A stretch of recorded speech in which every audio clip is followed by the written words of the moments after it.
L'UE lui a fait clairement comprendre que l'Europe n'était pas un restaurant où elle pouvait choisir son menu à la carte. Autrement dit, Theresa May n'est pas celle qui dicte les règles du jeu et qui peut choisir les conditions qu'elle souhaite maintenir.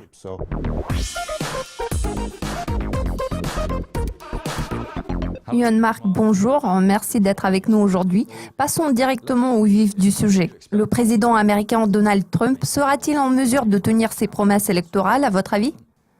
Bonjour Jack, merci de me recevoir. Oui, effectivement, Donald Trump a fait beaucoup de promesses ambitieuses lors de sa campagne. Maintenant, la question est de savoir si oui ou non il sera capable de les tenir. Nous pouvons constater que les mesures qu'il a prises jusqu'à présent peuvent être considérées comme étant la partie facile. Je parle notamment de sa politique d'immigration et de certains de ses décrets présidentiels. En revanche, la partie difficile comprend ses promesses concernant les réformes fiscales, le rapatriement des fonds des sociétés américaines stockées à l'étranger et un assouplissement des réglementations que nous avons observées au cours des 10 dernières années. Ainsi, M. Trump a beaucoup de choses à faire, mais il est fort probable qu'il sera confronté à bon nombre d'obstacles du côté des démocrates, bien que ces derniers n'aient pas de majorité. Alors, de toute évidence, Donald Trump a fait beaucoup de promesses et les perspectives des États-Unis seront tributaires des mesures qui seront mises en œuvre. Beaucoup de travail reste à faire. Il sera important de surveiller la façon dont il va gérer la situation. Pour l'instant, nous pouvons dire avec confiance que sa vision des choses est totalement différente de celle de l'ancien establishment. Comme j'ai déjà dit, il voit les choses sous un autre angle. Cela est susceptible de se refléter de manière négative sur l'activité de plusieurs personnes. En réalité, il est très rare qu'un homme politique se comporte de cette manière. Il dit souvent des mots très durs. Par contre, il faut lui donner sa chance. Il a besoin de temps pour remplir ses promesses. C'est en fonction des résultats que nous pourrons porter un jugement sur son activité en tant que président. D'accord. Parlons du Royaume-Uni et de la déclaration récente de la première ministre britannique Theresa May, selon laquelle la Grande-Bretagne ne s'accrocherait pas à des morceaux d'adhésion à l'Union européenne. Vous attendez-vous à une réaction quelconque du côté de la BCE ? Je pense qu'elle n'avait pas le choix. L'Union européenne lui a fait clairement comprendre que l'Europe n'était pas un restaurant où elle pouvait choisir son menu à la carte. Autrement dit, Theresa May n'est pas celle qui dicte les règles du jeu et qui peut choisir les conditions qu'elle souhaite maintenir. L'Union européenne a également mis l'emphase sur le fait que les négociations seraient dures. Il est hautement probable que la Grande-Bretagne perdra l'accès au marché unique, ce qui touchera de plein fouet l'économie du pays. Certains problèmes commencent déjà à émerger. L'inflation s'accélère, la livre sterling a fortement chuté.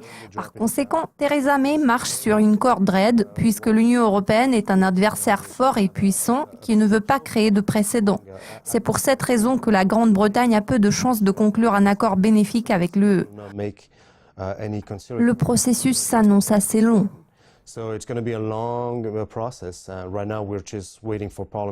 Maintenant, le Parlement britannique doit approuver les conditions que le pays souhaite proposer à l'Union européenne. La lutte est censée être serrée. À l'heure actuelle, il semblerait que l'Europe soit réfractaire à l'idée de faire des concessions. Nombreux sont ceux qui pensent que les participants au marché se sont montrés excessivement optimistes après le résultat de l'élection présidentielle aux États-Unis. Alors, où devrions-nous investir en 2017 ? Oui, effectivement, nous avons observé un rallye spectaculaire après l'élection de Trump. Beaucoup de gens semblent espérer que Trump pourrait changer les choses et adopter une réglementation plus efficace que celle qui a été mise en œuvre par le président Obama lors de la crise financière mondiale de 2008. Nous constatons qu'il existe des attentes exagérées à l'égard de la capacité de Trump à améliorer la situation.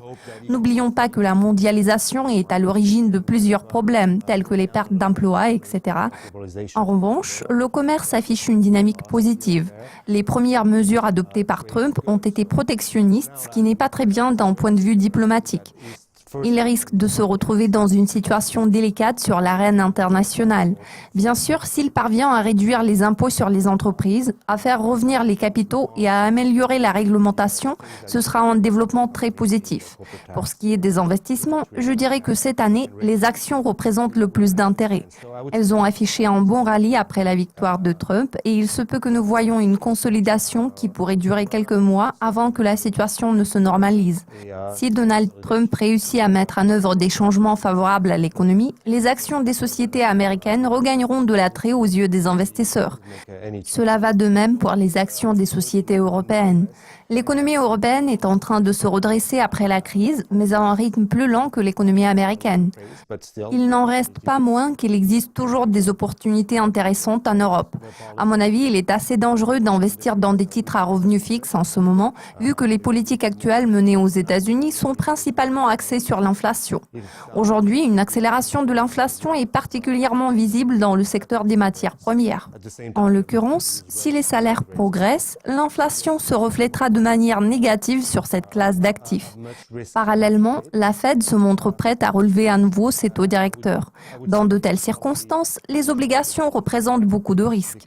Quant au dollar américain, tout porte à croire qu'il vaut mieux prendre des positions courtes vu le rallye considérable qu'il a connu depuis les élections.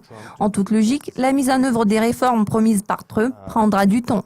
Les projets d'infrastructure dont il a beaucoup parlé sont également orientés vers le long terme. Il se peut que nous ne voyions aucun développement important dans les 8 prochains mois. De toute façon, les effets de sa politique ne seront visibles que sur le long terme. Pour l'instant, il serait raisonnable d'investir dans les actions américaines et européennes. Si le dollar affiche une nette baisse, il faudra s'orienter vers les actions des marchés émergents. Il n'y a rien de spectaculaire dans le rendement actuel des obligations de société. Les spreads semblent être assez dangereux.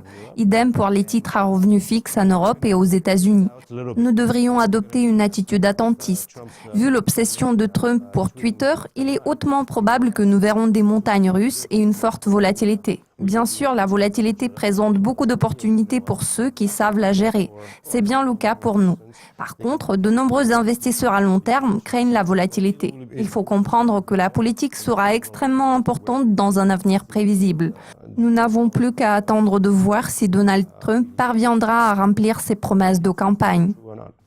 Yuan Mark, tous mes remerciements pour votre participation. C'est toujours un plaisir de discuter avec vous. Merci de votre attention. Si vous avez aimé cette vidéo, n'hésitez pas à suivre nos mises à jour régulières sur Dukascopy TV.